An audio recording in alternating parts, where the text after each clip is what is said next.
Capture the memories. Janvier, 7:80 a.m. Who can it be now? I am a bounty hunter. I am Rosemary, and it's my fucking job to know. I do what I do now because I remembered. I remembered who I was and never was, but the memory is so vivid, like the most photogenic dream of any human life. A man runs away. It began when I was 7 years old. My flesh tone was not always as gray as the pavement in front of me. Concrete of confusion. I had peach, light peach colored tones. Fuck. I missed that, but not really. This motherfucker we call Argeria ruined my body, my face, but reawakened my senses. A man runs away into a small, mere minutes into a mall, mere minutes into closing hours. When the other kids in my first grade class saw my skin turn to stone over time, there were snickers, mutters, whispers, and the occasional sighs of outrage. Then there was the blonde white girl with the foxtail ends in the corner, watching me with fucking ambiguity. That was the moment as I saw my new, pale hands that I remembered her and myself. She was my friend. A man runs away into a mall mere minutes into closing hours because he knows he skipped out on his bail. I had a different name at birth. Filipino is my current incarnation, yet I know myself of a different nationality, different family or families, realities. I love my current family. My mother is a clay pottery teacher, my father a mailman. I have one baby brother starting high school, but I recall an older sister. She doesn't exist. Does she? After my childhood revelation, I tuned my focus. Fuck it, I have a destiny to fuck with, whatever the fuck that is. It started with police officers visiting the elementary school for safety talks. Then I visited all of their police-sponsored community events. After studying law in high school and junior college, training in weightlifting, volunteering as a police officer in some self-defense classes, I trained to become a fully certified bail-bonds bounty hunter at the age of 27. A man runs away into a mall mere minutes into closing hours because he knows he skipped out on his bail, and the girls and I are going to catch him. On my graduation day, my instructor, Thaddeus Bloomington, I know I've seen him somewhere before somehow, somewhere another time and space, and his husband gave me a partying gift, a black leather crochet hat with a violet crown of thorns and roses trim. Violet. My silk purple halter top, bulletproof black leather vest, check, halter top check. My taser-powered snap-trap guns on rails with mechanical palm buzzers, yep. Matching leather gloves and booty shorts, yep. Iron armored boots with electric wheels, iron claw, iron cow skull kneecaps. Can't forget the black tinted contact lenses for night vision. With my hat over my head to match my new outfit, it was time to form my group of security officers, starting with the blonde with foxtails. But that will have to wait a moment.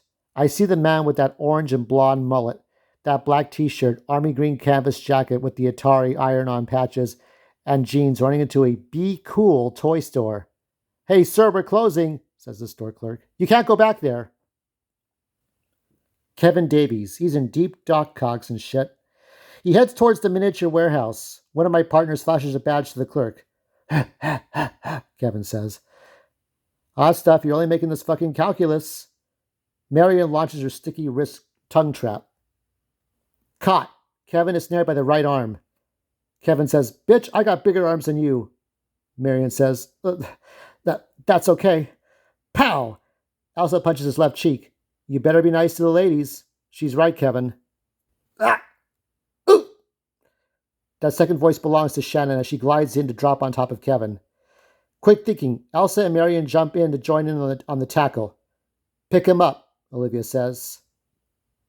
Olivia, my sexy tall blonde best friend, dressed in a cat cap, sports gear, steel chest plate, and spring-loaded cat claw gloves. Points one of them to Kevin's face as the other gals who have him in arm and leg locks pull him up by the mullet roots. Olivia's getting ready to fire. To hit the eyes? But I chime in. "Let's be nice." I was getting bored of hiding and speaking from the shadows anyway.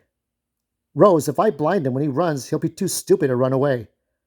"You may be right. What you think, Kevin?" I fucked up. You're damn right you fucked up, motherfucker. Missing your court date, forgetting to see your probation officer. Your phone off the hook? I got this dude in tears, but that's fine. He's got to start somewhere. It's the parties and the ecstasy and just. I have every right to report you as hostile, have my girls permanently scar and cripple you, and toss you off at the nearest 5-0 station like a rolled up newspaper.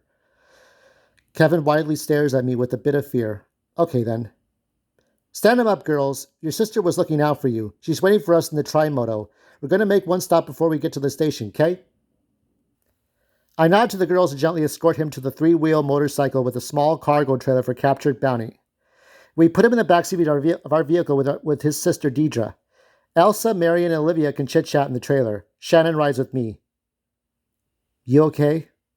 It's nothing, Deidre. Got into a scuffle. Was almost winning, but the girls asked for mercy, so I, of course, are lying through the asshole.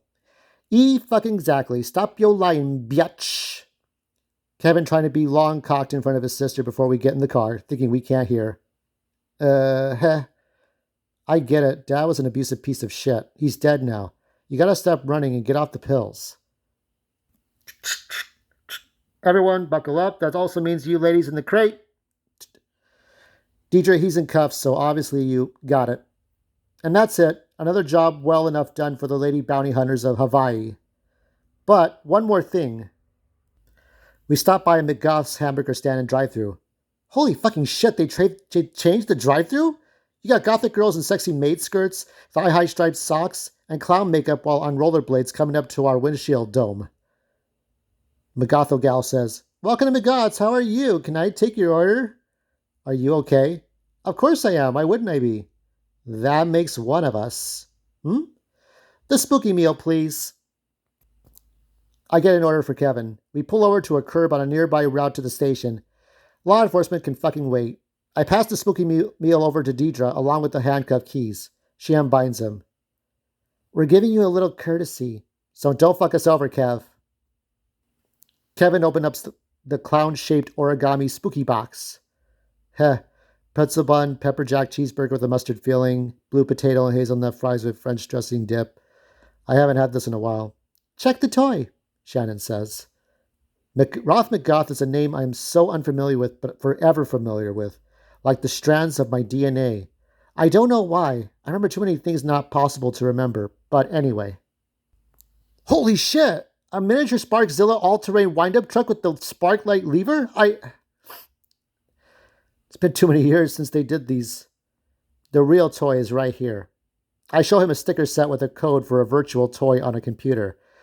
Roth got lazier than the Cracker Jack people. The girls and I, we found that 70s toy at a swap meet at the last possible minute. Thank you. Kevin, I can only arrest you. It takes so much more to push you in the right direction. Don't forget the little things. We turn him in. We end the night peacefully, yet my mind wanders back to the time I was building my bond services station and I needed help. I had to build a small army of bounty hunters. I had to locate Olivia, the girl from my childhood. It was a year or two ago. A young woman enters the offices of Rosemary. Nope. I know that's the legal name on my paperwork, but it is all changing to Rosemary very soon. Take a seat.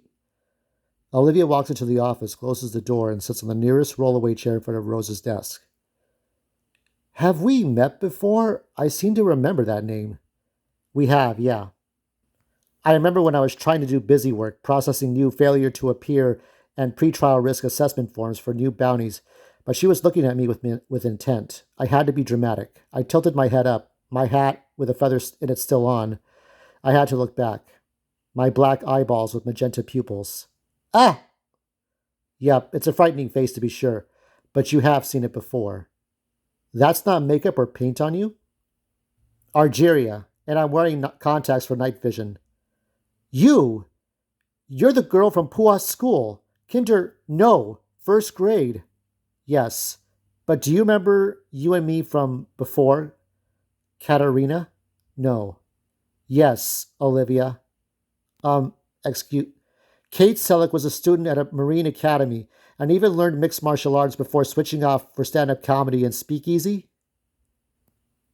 I had a difficult time with my material and decided to go back to law enforcement to Olivia Daniels. Olivia, stunned, slowly shakes her head. The first time we met, I was a cartoon girl with bright orange pigtails and you were a giant orange cat. In another reality, we were elementary school friends too. We worked together for a children's salon that I owned. Then we were vampires. Then it was the 1940s, like the 740s. Fedora and Tommy guns and Art Deco buildings and gangsters and giant robots. We lived as doormates in an all women's mansion during the time of Abraham Lincoln. If if this is some sort of required psychic evaluation, I really need to be better prepared. Olivia prepares to leave the room. Rose raises her voice. You die in my arms! Olivia, in wide eyed shock, awkwardly sits back down. We've experienced and lived several realities, several lifetimes, all separate, you, me, and others like us, and in the last universe, you died in my arms. I remember walking around the desk to stand in front of it, facing Olivia intimately, but reminding her she was my sister. This will take some time to explain why I looked for you, why I gave the doorman the application at your comedy show that night. Can I pour you a drink? No. Your name is Kate, but your real identity is Olivia Daniels. The last time we met, there was an Earth-sized apocalypse, and you were dying in my arms. Violet, I taught you how to swear. Elementary school. What? Nothing. Deep breath. I took a deep breath. I tried to find the right words. This false memory or real, depending on how you see it. These dreams I had, all these universes. This dream came to me foremost when I was just a toddler. Rose, you said. Rose, who did this? Someone, a lost and confused little boy who turned into a very selfish and deranged man. Rose, you have to end me. I need... No. You have done all you can. I can't do this anymore. I can't. Then, as if the island gods performed a miracle, she remembered. You're all I have left. Then you took my neck in your arm and...